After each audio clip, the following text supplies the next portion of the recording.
سالم بن عبداللہ نے ابن عمر رضی اللہ عنہم سے خبر دی، انہوں نے کہا کہ میں نے نبی کریم صلی اللہ علیہ وسلم کو یہ کہتے سنا کہ تم میں سے ہر شخص نگہبان ہے، اور لیث نے اس میں یہ زیادتی کی کہ یونس نے بیان کیا کہ رزیق بن حکیم نے ابن شہاب کو لکھا، ان دنوں میں بھی وادی القریٰ میں ابن شہاب کے پاس ہی تھا کہ کیا میں جمعہ پڑھا سکتا ہوں۔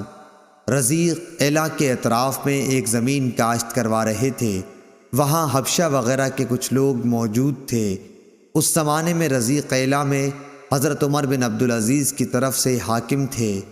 ابن شہاب رحمۃ اللہ علیہ نے انہیں لکھوایا، میں وہیں سن رہا تھا کہ رزیق جمعہ پڑھائیں۔ ابن شہاب زریق کو یہ خبر دے رہے تھے کہ سالم نے ان سے حدیث بیان کی کہ عبداللہ بن عمر رضی اللہ عنہ نے کہا کہ میں نے رسول اللہ صلی اللہ علیہ وسلم سے سنا، آپ نے فرمایا کہ تم میں سے ہر ایک نگران ہے اور اس کے ماتحتوں کے متعلق اس سے سوال ہوگا۔ امام نگراں ہے اور اس سے سوال اس کی رعایا کے بارے میں ہوگا۔ انسان اپنے گھر کا نگراں ہے اور اس سے اس کی رعیت کے بارے میں سوال ہوگا۔